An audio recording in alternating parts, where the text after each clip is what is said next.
Magandang buhay! Ayan, mga madi. Nagluluto po tayo ng pizza para sa putor nila, no? So, dito ako nakatrabaho ngayon sa, Middle East. Sa bansang Saudi Arabia, isa akong syakala. Tapos, tagaluto ako dito. Tapos, nagbantay ako ng bata. Pasensya na kayo sa Tagalog ko. Ito lang makaya ko kasi Bisaya ako eh. Ayan, yun ang mga niluto namin. Nag-arrange na kami ng kasamahan ko. Tapos, yan, mutabak yan at saka gemat at jibenkiri, potato with lemon and shorba. So, ayan. Siparit ko kasi sa babae at saka lalaki. Yan, para sa lalaki, may sweet silang konti kasi hindi sila masyadong mahilig sa sweet. Kaya kung anong ni-request nila, yun lang ang niluluto ko. Ayan, may ako, potato na niluto. Tapos pangalawang araw na yan ha. Pangalawang araw, dinugtong ko lang kasi short yung video ko. Ayan yung hugasin ko. Kunti lang kasi kunti lang din sila. Tapos, sa labas yan. Tapos, nagluto na rin ako ng hapunan ko, no?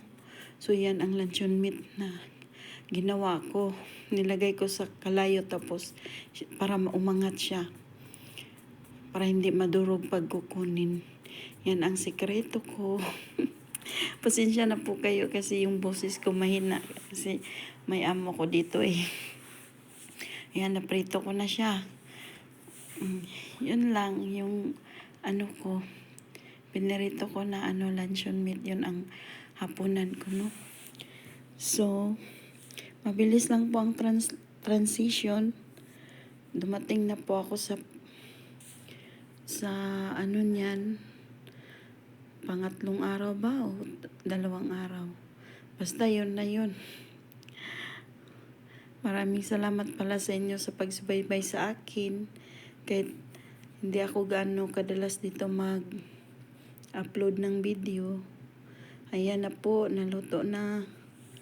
May hapunan na ako. Ayan, kino-continue ko lang po.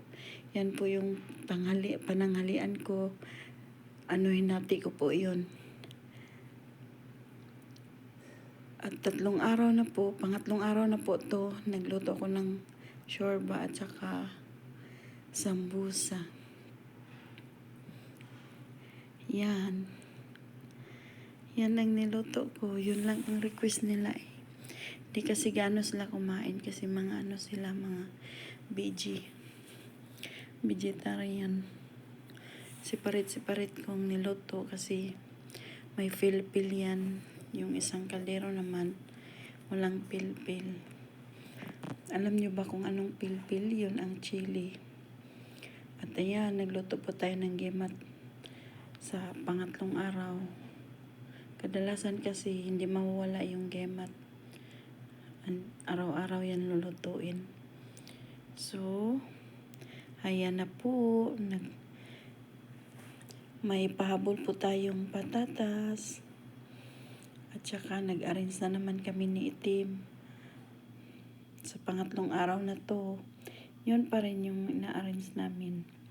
At maraming salamat sa panonood.